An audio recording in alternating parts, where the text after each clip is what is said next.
तीनों को बीच में ले लो।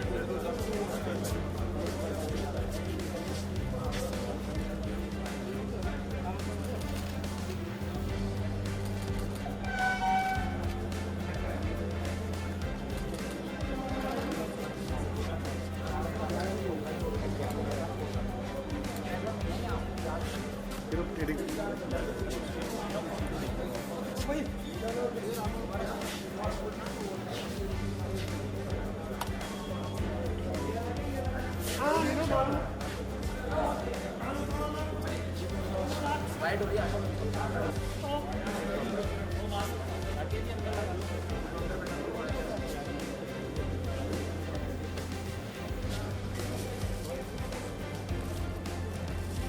अरे इसको भी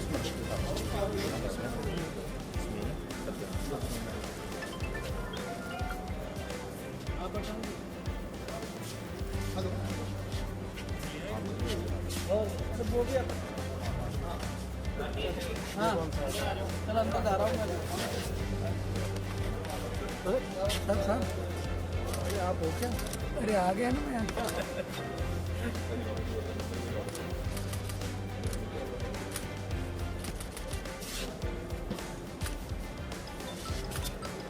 प्रकाश प्रजापति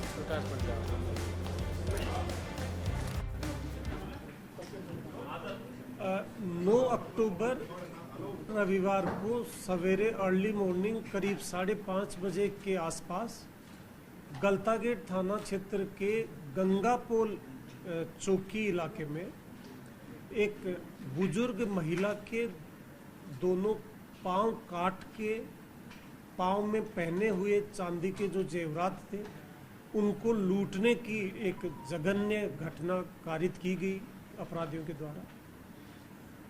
बुजुर्ग महिला जो थी उनकी काफ़ी एज थी, करीब 108 साल उनकी उम्र थी, जिनके साथ एक घटना कारित की गई है, जो खुद चलने फिरने में असमर्थ थी। किसी सहारे से ही उनको एक जगह से दूसरी जगह पे ले जाया जाता था। रविवार के दिन उन बुजुर्ग महिला की बेटी सवेरे के नित्य क्रम करने के पश्चात उनकी बेटी जब मंदिर चली जाती है तो पीछे से एक अपराधी उनके घर में आता है। बुजुर्ग महिला को घर के बाहर बने हुए टॉयलेट में ले जाकर एक धारदार हथियार से पांव काट के पांव में पहने हुए जो चांदी के जेवरात हैं, जो कड़े नुमा होते हैं, वो लूट के ले जाते हैं। इस घटना में जो एक सीरियसनेस जो थी, घटना डर पैदा करने वाली जो थी, वो इसलिए भी थी कि जिस जगह ये घटना कारित हुई है वो जगह ऐसी है जहां लोगों की आवाजाही बहुत ज़्यादा रहती है। सवेरे 5-6 बजे के आसपास लोगों के इस हलचल के बीच इस तरह की वारदात होना, घर में से महिला को ले जाके उसके पांव काटना, और ऐसे घर में जहां 10-12 किराएदार और रहते हों, ऐसी जगह घटना घटित होना वास्तव में दहलाने वाली, शहर को दहलाने वाली ये घटना थी। इस घटना के बाद डीसीपी नॉर्थ परेश देशमुख के नेतृत्व में टीमों ने लगातार काम किया।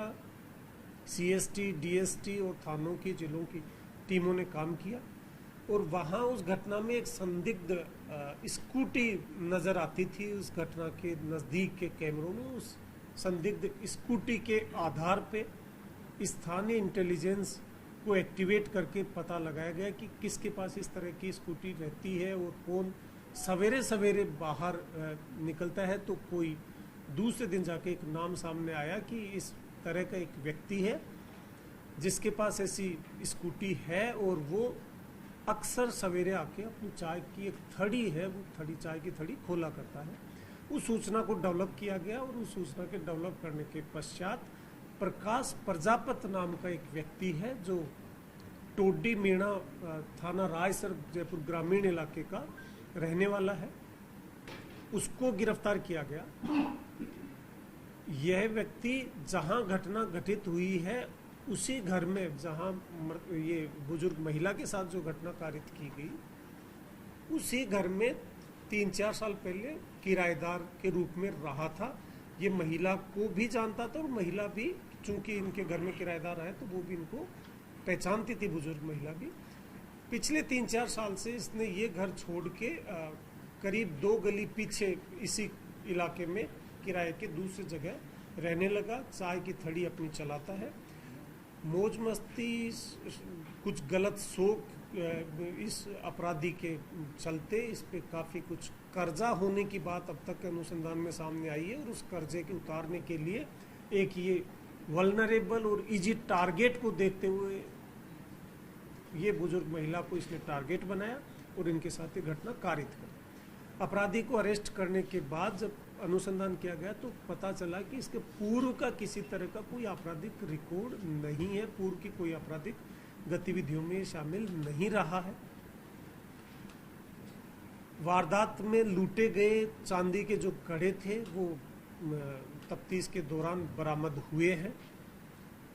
दुर्भाग्यवश बेहतर इलाज की प्रयासों के बावजूद बुजुर्ग महिला की जान नहीं बच पाई, आज उनका स्वर्गवास हो गया। ये जो अपराध हुआ है, इस प्रकरण को हम केस ऑफिसर स्कीम में लेकर जल्दी से जल्दी अपराधी को कड़ी से कड़ी सजा दिलाने के लिए लगातार प्रयास करेंगे।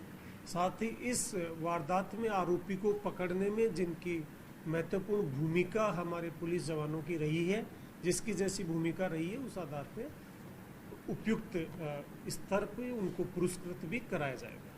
Thank you. सर, कोई सीसीटीवी फुटेज या कुछ ऐसा, कुछ कैमरा लगे हुए थे वहाँ पे आसपास? कुछ ऐसा आसपास कुछ कैमरे थे, उनमें धुंधली एक स्कूटी विजिबल हुई थी।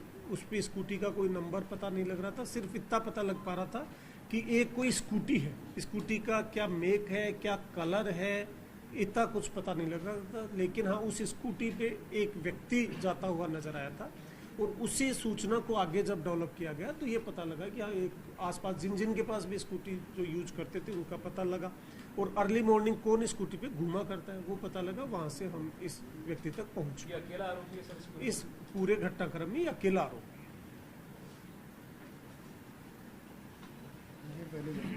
वो तो मौके पे ही मिल गया था। इससे पहले शनिवार को 8 अक्टूबर को कानोता थाना क्षेत्र में जामडोली इलाके में, जहाँ की कई सारे समाज कल्याण के हॉस्टल्स हैं, कई बच्चियों के हॉस्टल्स हैं, वहाँ भी एक गंभीर घटना हुई।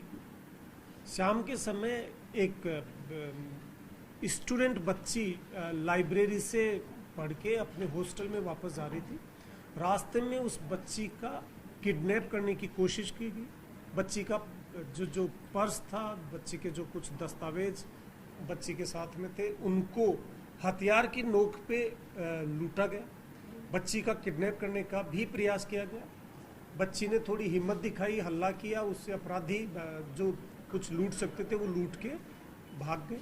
उसमें बच्ची के कुछ चोट भी लगी। जब वो उसको गाड़ी में डालने की कोशिश की तो गाड़ी के फाटक बच्ची के सिर में टकराया, उससे सिर में भी बच्ची की चोट आई थी। इस घटना के विरोध में वहाँ समाज कल्याण के जो हॉस्टल्स हैं उनमें जो बच्चियां रहती हैं उनके द्वारा विरोध स्वरूप दूसरे दिन जयपुर आगरा हाईवे जाम भी किया गया था। उस घटना में शरीक 3 अपराधियों को अरेस्ट किया गया है।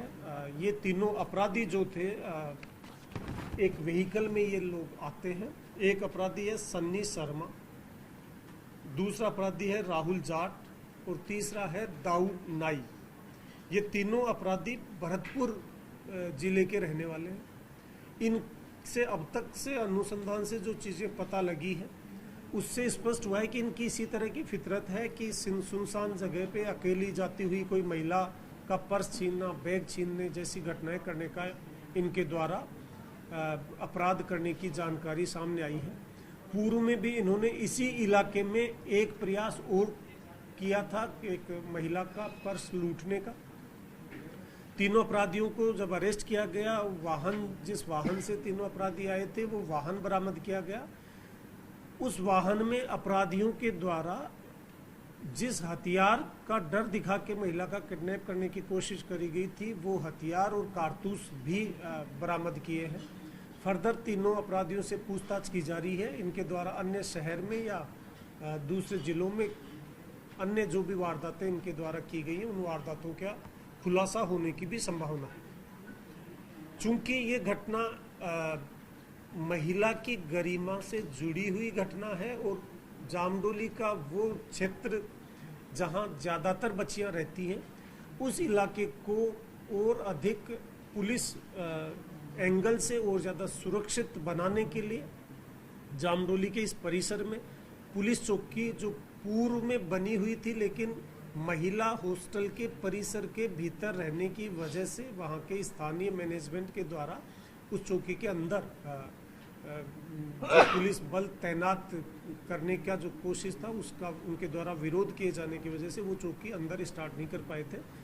परिसर के बाहर चौकी स्टार्ट करी गई है ताकि उस इलाके में और ज़्यादा सुरक्षित वातावरण बनाया जा सके।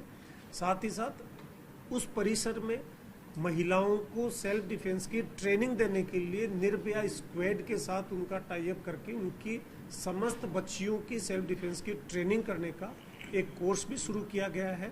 साथ ही साथ उस इलाके में राउंड द क्लॉक पुलिस का मोबाइल वाहन के साथ गश्त की व्यवस्था भी शुरू की है ताकि भविष्य में उस स्थान पे इस तरह की कोई घटनाएं ना हो। Thank you.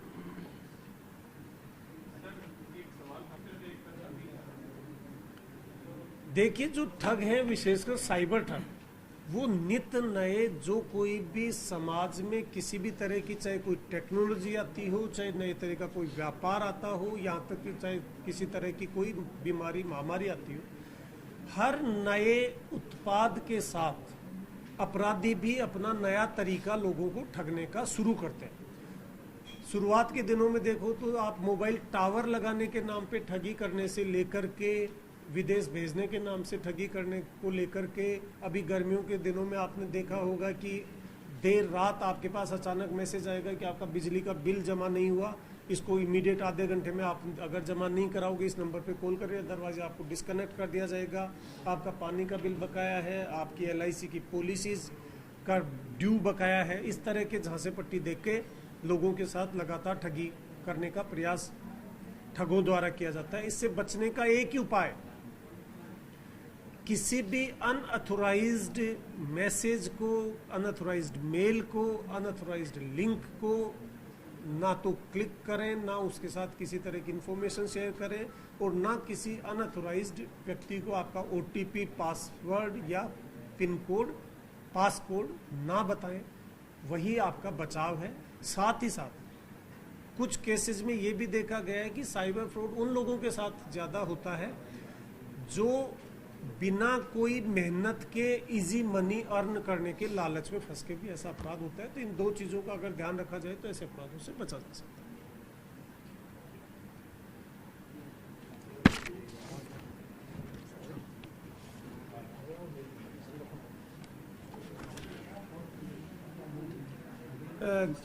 ऑपरेशन आग के तहत एक कार्रवाई है, वो भी आपको ब्रीफ कर दें। जयपुर शहर में अवैध हथियारों की खरीद फरोख्त और अवैध हथियारों के द्वारा किए जाने वाले अपराधों की रोकथाम के लिए एक्शन अगेंस्ट गन्स ऑपरेशन आग शुरू किया गया था, और उसके तहत लगातार समय समय पे जिलों के द्वारा, DST के द्वारा, CST के द्वारा लगातार कार्रवाइयाँ होती रही है। जिला ईस्ट में आज अर्ली मॉर्निंग ये कार्रवाई करते हुए 3 अपराधियों को अरेस्ट करके 5 पिस्टल और 12 जिंदा कारतूस जब्त किए गए हैं। 3 मुकदमे दर्ज हुए हैं, थाना आदर्श नगर में, थाना कानोता में और थाना खोनागोरिया में। इनसे 5 पिस्टल 12 जिंदा कारतूस बरामद हुए हैं। अपराधी जो अरेस्ट हुए वो एक रूप सिंह मीणा है, संदीप राज शर्मा है और मनोज शर्मा। इन अपराधियों के द्वारा ये हथियार कहां से लाए गए, किस पर्पज के लिए लाए गए, इसकी लगातार अनुसंधान से चीजें स्पष्ट होंगी। साथ ही साथ लगातार जो ऑपरेशन आग में हमने अब तक 500 से ज्यादा जो हथियार बरामद किए हैं जब से ये अभियान चलाया है, वो बरामदगियां इस तरह से एक एक दो अपराधी जो पकड़ते गए हैं उनसे जो हथियार बरामद हुए हैं और उनके फर्दर पूछताछ से उनके जो सोर्सेज हैं, कहाँ से ये हथियार लाए हैं, उस सप्लायर को जब अरेस्ट किया उसने शहर में कहाँ सप्लाई किए हैं, उन लोगों को लगातार उठाते रहे हैं। उस वजह से ये लगातार कार्रवाइयाँ होती रही हैं और उससे जयपुर शहर में जब से ये ऑपरेशन आग शुरू हुआ है तब से फायरिंग की जो घटनाएं हैं उन घटनाओं पर लगाम लगी है, काफ़ी उसमें रुकावट आई है। एक जानकारी और आप सबसे शेयर करना चाह रहा था, बुजुर्ग महिला के पांव काटकर जो कड़े लूटने की घटना हुई है उसमें हमारे जिस जवान का सबसे बेहतर भूमिका स्पष्ट हुई, जिसके क्लू के आधार पे ये वारदात खुली है, उस जवान को आउट ऑफ टर्न प्रमोशन करने की डीजी साहब ने सहमति प्रदान की है। पुलिस महानिदेशक राजस्थान द्वारा उनका गैलेंट्री प्रमोशन किया जाएगा। कांस्टेबल का नाम है कांस्टेबल प्रधान।